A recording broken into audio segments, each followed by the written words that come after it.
Coucou, moi c'est Stella. J'ai envie de te partager ici ma perte de poids, mais sous un angle différent. Pourquoi le podcast ? Tout simplement, je trouve que de parler, c'est bien plus simple pour moi que d'écrire ou de me filmer. Je souhaite aborder différents sujets de façon spontanée, comme si je discutais avec une amie. Alors, bonne écoute. Bienvenue à toi dans ce 3e épisode de mon podcast. J'ai pris 10 kilos après avoir arrêté de fumer. Ma première cigarette, enfin du moins la première cigarette que j'ai fumée, a été à l'âge de 12-13 ans. Mais j'ai vraiment commencé à fumer à l'âge de 19 ans, jusqu'à mes 29 ans, c'est-à-dire 10 ans de cigarette. Est-ce que j'étais une grande fumeuse ? Eh bien, je vais tout te dire. Je fumais entre 6 à 10 cigarettes par jour. Je ne sais pas si pour toi c'est beaucoup ou pas beaucoup. Mais par contre, en soirée, le paquet de 30 pouvait y passer facilement. Qu'est-ce que la cigarette me procurait ? Franchement, je sais pas trop. Je sais pas trop qu'est-ce qu'elle pouvait me procurer. Mais tout ce que je sais, c'est que je pense que je fumais, alors déjà par envie, mais aussi par habitude. Alors c'est-à-dire après le petit déjeuner, après le repas du midi, après le goûter, après le repas du soir. Et puis une dernière cigarette avant de me coucher. Je fumais aussi par ennui. Il me semble que des fois, quand je ne savais pas quoi faire, je fumais une cigarette. Mais alors là où je fumais à gogo, c'est lorsque je suis énervée ou stressée, angoissée aussi. Là par contre, la cigarette, pour moi, c'était une façon de calmer mes nerfs. Et puis un jour, je me suis dit, on va faire des économies parce que le paquet de cigarettes commence à être un peu cher. Donc, je commence à me mettre à la vapote. Mais alors, la vapote que tu achètes au buraliste. J'alternais entre la cigarette et la vapote pendant, je dirais, 3 mois. Par contre, j'avais gardé 2 ou 3 cigarettes, si je me rappelle bien. C'était celle du matin, celle après le repas du soir et celle avant de me coucher. Puis, je tombe malade, une grosse toux, une toux midi, matin, soir, enfin tout le temps, H24. Et au bout de ces 2 mois de tousser constamment, je me dis stop, on arrête tout. T'arrêtes la vapote, t'arrêtes la cigarette. Je pense qu'il est temps que tu arrêtes. Mais j'avais très peur, c'était de grossir. Parce que bien souvent, les personnes qui arrêtent de fumer prennent du poids. Et ça, c'était ma hantise. J'arrête quand même de fumer le 26 avril 2019. Et durant cette première année, je prends 10 kilos. C'est-à-dire 1 kilo par année d'avoir fumé. C'est-à-dire, j'ai fumé 10 ans.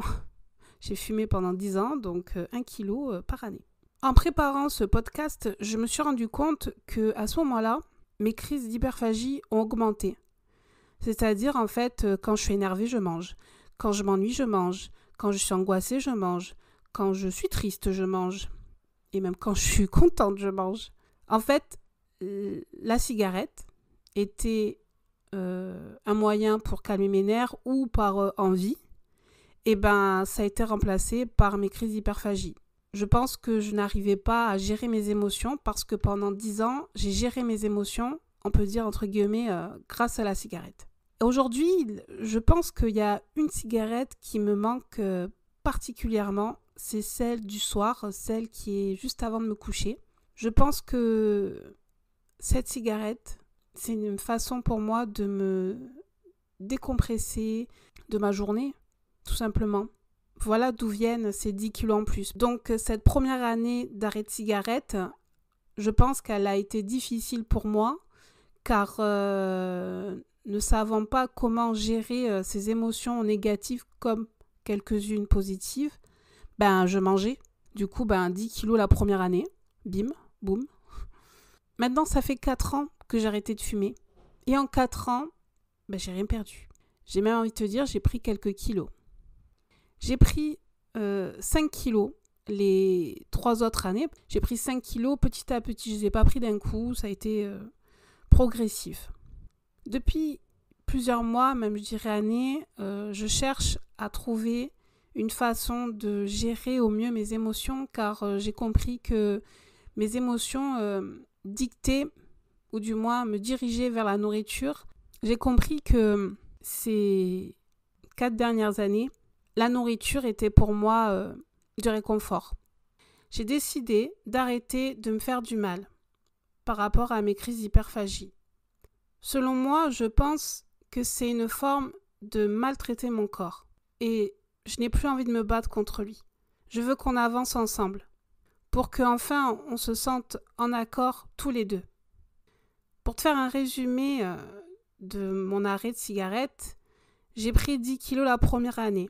À l'époque, pour moi, fumer était une forme de contrôler mon TCA. Je ne le savais pas. C'était totalement de l'inconscient. En ce moment, je suis au début de ma guérison. Je n'ai plus de crise depuis plusieurs semaines et ça, j'en suis tellement contente.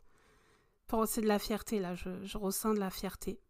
J'arrive petit à petit, de semaine en semaine, à gérer mes émotions et je n'ai plus besoin de compenser par quoi que ce soit mes crises d'hyperphagie.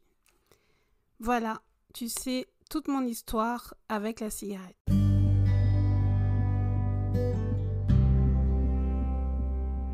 Si cet épisode t'a plu, mets une note de 5 étoiles afin de m'encourager. Pour ne pas louper le prochain épisode, je t'invite à t'abonner.